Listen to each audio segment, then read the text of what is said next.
quick, condensed version of principles of audio. Hopefully we'll be done in 15 minutes. It'll never happen. A sound. A sound is a disturbance in the air. We all know that. We've read the first paragraph in the book, hopefully. Air molecules get moved around when a disturbance happens in the air, and they transfer energy through waves. So if I have a bunch of air molecules like that, and I hit it with something, some of the air molecules get moved, and they bump other ones, and they bump other ones, and they bump other ones. And those air molecules move back and forth. Otherwise, I'm going to have to write bigger than that for this, right? These air molecules move back and forth like that as energy passes through them. Okay? It's kind of like if you had a tube, and you pushed an air molecule in one side, it would pop out the air side. And if you sucked this air molecule back, the air molecule would get pulled back. When I take my hands and I clap them like that, it's crushing air molecules in between my hands and causing what's called a compression. Okay, right here. When air molecules are smashed together, compression. Okay. In order to crush those air molecules together, I've had to pull air from around it. I had to pull air molecules from around here and squish them in. So out here is a vacuum, less air molecules than would normally be, and that's called a rarefaction. Okay. So when I grab those air molecules, squish them together, it's a compression. Where they've been pulled apart, it's rarefaction. The air doesn't like that. It wants to go back to what's called equilibrium, where there's the same density relative to the other air molecules around it. Okay? That disturbance then will expand out from when my hands clap. It'll move in all directions like a wave on a lake, and it will start to expand. Now I can only draw in 2 dimensions here, but imagine that in 3 dimensions. That these waves, a compression and a rarefaction, a compression, a rarefaction, a compression, a rarefaction, compression, rarefaction, compression, move out in all directions at once. Okay? That's how sound transmits through the air. It would be like a ball like this. Okay? Questions on that? Sound good? Okay. Just like waves in the water. When we talk about waves, we look at, most of us are used to an ocean wave where we look at the side of it and we go up and down like this, right? The waves that sound actually moves because there's no edge to the air. There's no top of our container. Air molecules look more like what's called a slinky, or how a slinky works. And slinkies can do one of 2 things. One is you can have your slinky, and you can have someone holding each end of the slinky, and then they move their hands left and right, and the slinky will transmit the energy as waves back and forth going across like this. This is called transverse wave, where the wave moves sideways or perpendicular to the energy moving along the wave. Capiche? Good.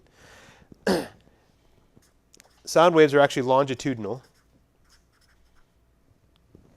Longitudinal. Okay? Meaning that if we had the slinky and we pulled parts of the slinky tight, then parts of the slinky would be looser and then tighter and then looser and then tighter again. And we actually were squishing and pulling it like this. The waves would move this direction, and the dense parts would also move in that direction. The waves move back and forth here like this, and the energy moves that way too. The energy and the waves move in the same direction. This is called a longitudinal wave. Yes? So we're basically going over chapter 16. Yep, I'm going over chapter 16 real quick. No. 5. Chapter 5. Okay. Chapter 5. Oh, the one we did last week? Yes. Just going over it again. Now, oddly enough, in order to draw this, we draw, because this is confusing to look at, especially in a digital audio workstation, we want to look at the waves and we map the density as amplitude. The more dense it is, we will have a transverse wave going up, down, up, down, up, down. Our visual representation of sound waves looks like a transverse wave, even though sound waves really aren't transverse waves. Okay? So when we talk about waves in our digital audio workstation, we'll look at them like this, but think of it, when you see these waves having lots of up and down, it's actually that they're getting tighter together. The air molecules are getting squished together or stretched out more. Okay? Feel like we got that, right? All right. Frequency.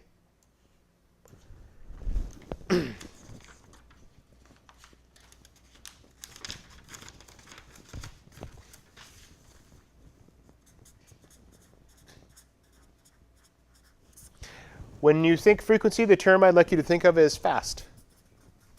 How fast, or slow, does the wave compress and rarefy? Little tiny, tight waves like this have a higher frequency than big waves like this. If we were to look at those from the side, even though we can't, they would look like this versus this. The waveforms are tighter together.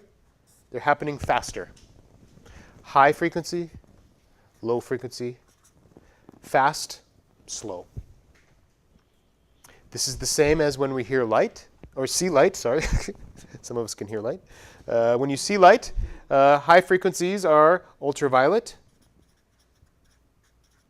Low frequencies are infrared.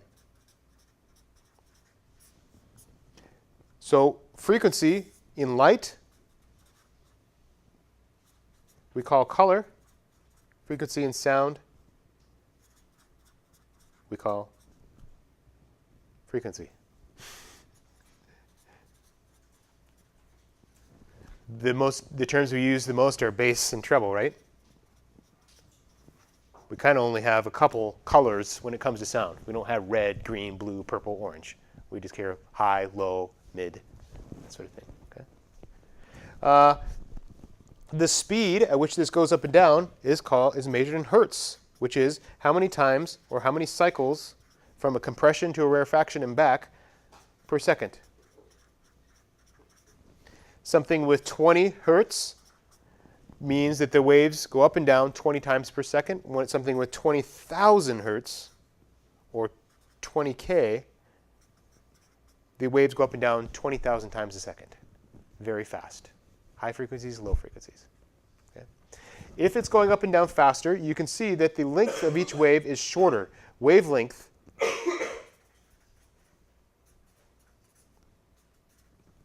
is inverse.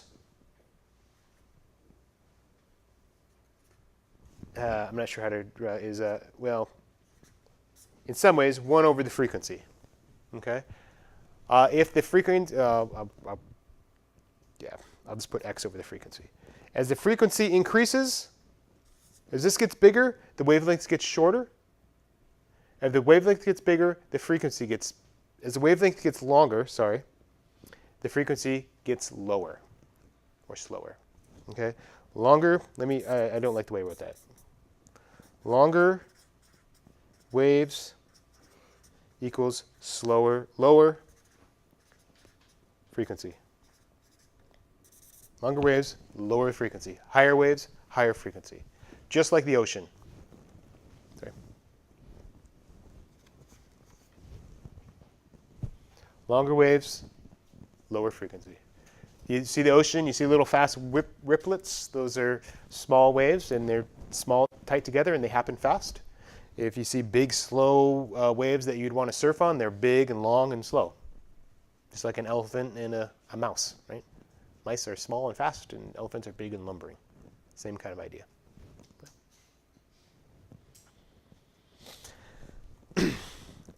Compress, rarefy. Compress, rarefy. This is called, I want to pause 1 second, sorry, before I get into the next thing. If I have a wave like this, the point at which I am at on the wave is called its phase, the current position, where I am on this wave. Okay? Right here, I'm at neutral. There's no, I've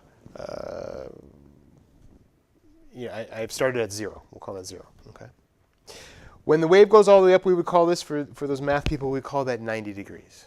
Okay? And this would be at 180. and this would be 270, and this would be 360. So that an entire waveform would have a 360-degree rotation if we were to map it against a circle, which I don't really want to get into right now. Okay. The point in phase is that if I added a second signal to it, and my second signal was to go down and be out of phase with it, and then come up when that one went down, and come down when that one went up, if I added those two things together, it would equal nothing. Why does that concern us? We want to be watching out for phase cancellation when we're doing recording or dealing with audio. Okay? You can get rid of a signal by adding the opposite of it, just like I was talking about on those headphones, those noise-canceling headphones. That's what they do. Okay.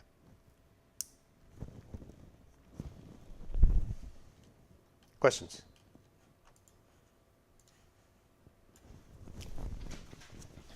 What's the other part of sound? Amplitude, right?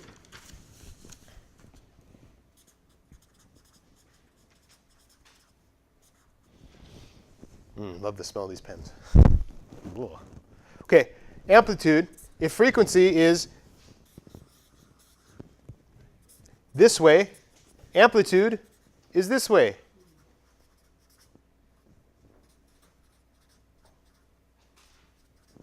Frequency is how often, how fast does the wave go up and down. Amplitude is how high does it go up and down. The more you compress those molecules, the higher the amplitude. The more squishy it is, the more impact it has. A bomb has tremendous compression and rarefaction. Okay? It might just go like this one time, but it went compressed enough and rarefied enough that it knocked all the walls down in your house. Okay? Fortunately, we don't listen to those very often. Okay? So as sounds get louder, unfortunately. What did I say? Fortunately, that doesn't happen very often, right? Oh, okay. Yeah. I think I said it right. We don't want to deal with bombs.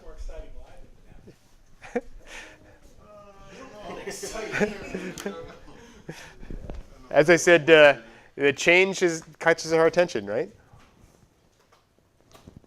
If a bomb went off right now, we would all pay a lot of attention to it.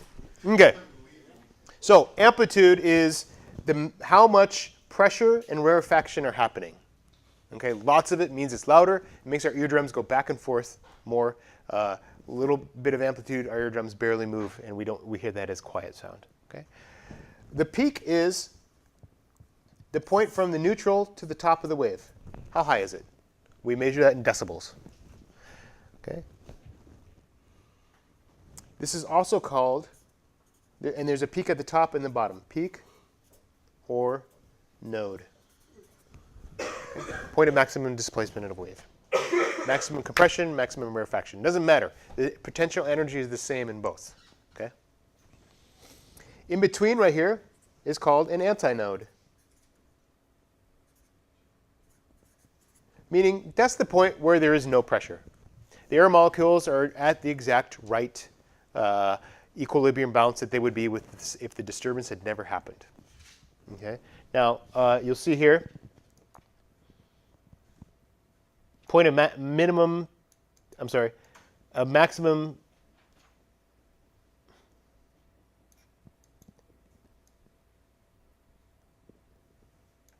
yeah, that's a little confusing the way I have that written. I'm going to change that. The antinode is the point where there is no displacement, meaning that all that's going on there is velocity. What does that mean? All those waves all those molecules that are crushed up here are trying to get down to here, so they're moving at that point. You know what? You don't need to know that. Antinode, actually, no antinode. Antinode is just the point in the middle of the wave where it crosses unity. Okay? And a node or a peak is top and bottom. That's plenty for you to know. Okay. Root mean square. RMS means average level.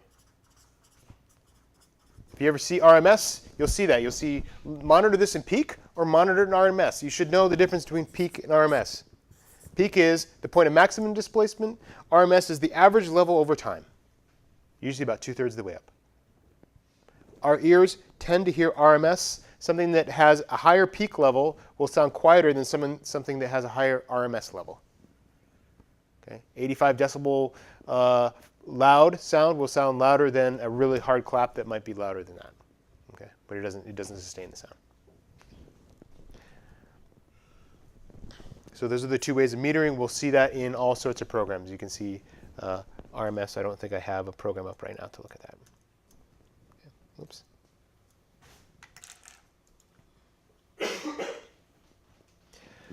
Important thing, inverse square law. What that means is if I make a sound here, and the waveform comes off it, and the waveform is, let's see,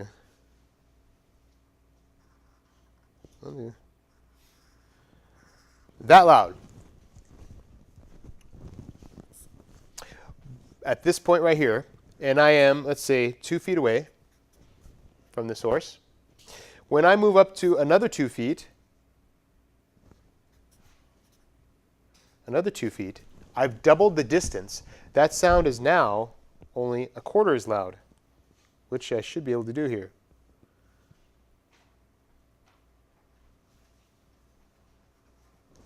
That sound is only that loud, twice as far.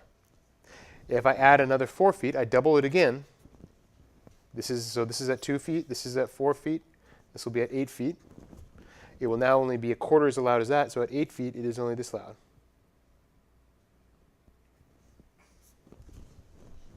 Sound gets much quieter as you get away from it.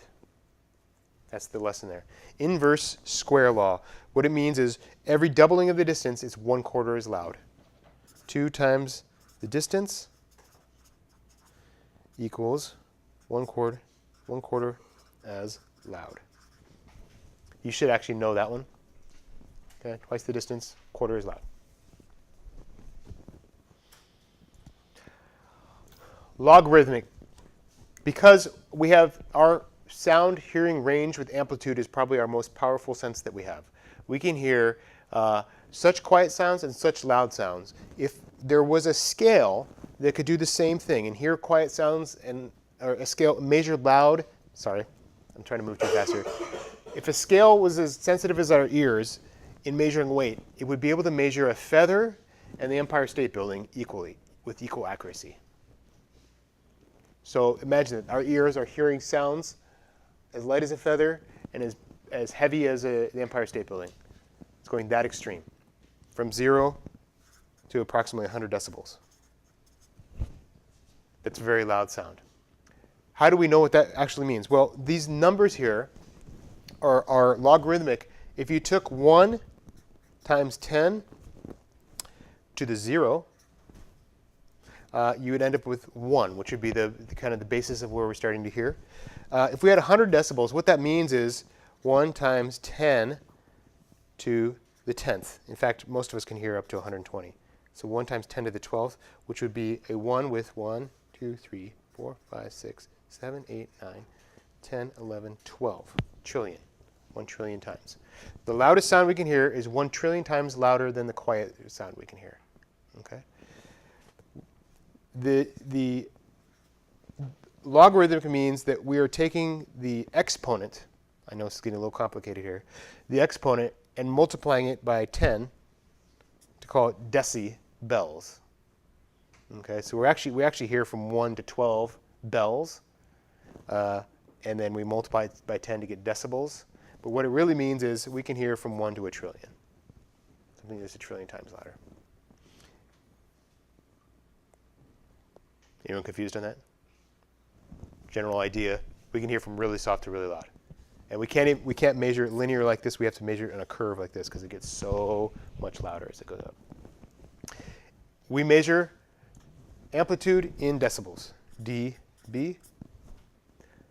We measure frequency in hertz, Hz. We hear from 0 to 120 decibels. We hear from 20 to 20,000 hertz. These two things are called the audio window. We'll get into this more later. You will recognize this from your EQ. Amplitude, frequency. 0 to 120, frequency 20 to 20,000. And usually when we're looking at this, it's some sort of EQ thing, and we see the frequencies happening in the equalizer like that. Amplitude, frequency. Only two things that sound is. A disturbance in the air that happens a certain amount and a certain regularity.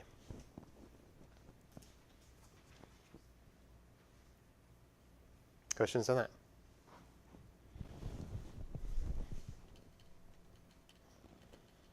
Just to confirm on the inverse square law, you say that as you double the distance, it quarters the intensity of the sound Correct. relative to the receiver at Yep, that distance. yep. So if you multiply the distance by 3, would that mean that you divide the intensity by 9? No, no, no, no. Because 3 would be 3. You would double it once, from 1 foot to 2, right? Would be a doubling, so it'd be quarters loud there, and then you're only increasing from 2 to 1. From 2 to 3 feet is an only increase of another 50%. I meant like from 1 to 3.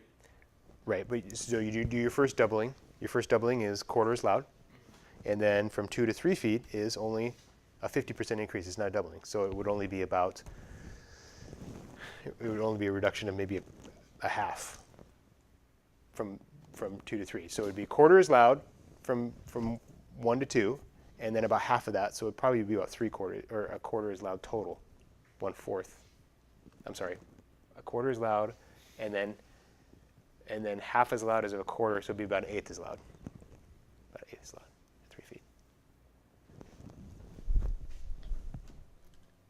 It's the double. Think doubling. Don't think.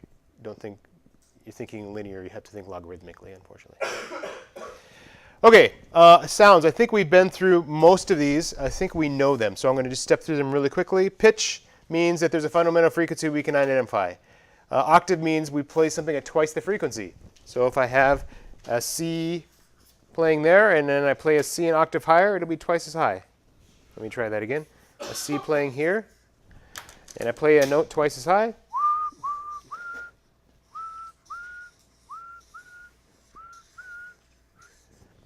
The red is happening, 2 reds for every black. I know that's kind of ugly. 2 reds for every black. Okay. Fundamental frequency, the lowest note or frequency in a sound, and the overtones, all the frequency above it, that give the sound its timbre, right? The way it sounds. A piano and a guitar playing the same sound different because the frequencies are different and the envelopes are different. Envelope has to do with amplitude. Frequency, timbre has to do with frequency. A millisecond, you should know this is 0.001 seconds. Speed of sound is pretty fast, about 1,000 feet per second. Harmonics or overtones are the same things. I don't know why I have this twice. Harmonics is another term sometimes used for overtones. Envelope is the shape of the amplitude over time. Right? When we talk about frequencies, we usually talk about high being over 6K, mid being 1 to 6K, mid-low being 100 to 1K, and your bass being below 100 hertz. And that mix I just did for you guys when I had the multipressor on, that was about where I broke it up, actually. About where I broke it up. Okay. White noise means all the noise happening. Pink noise means roll it off as it goes up. So the high frequencies aren't as loud as the low frequencies. Okay. That's more the way we like to hear sound. Consonance is when the waveforms align. Dissonance is when they don't. If I have a wave like this, and I have another one over it that goes twice as fast, that's called consonance. My antinodes, right here, these antinodes are lining up pretty regularly. Pretty regularly. The point at which it's neutral, our ear likes that. That gives us a nice, a pleasing sound called consonant. If I have one that is not lining up,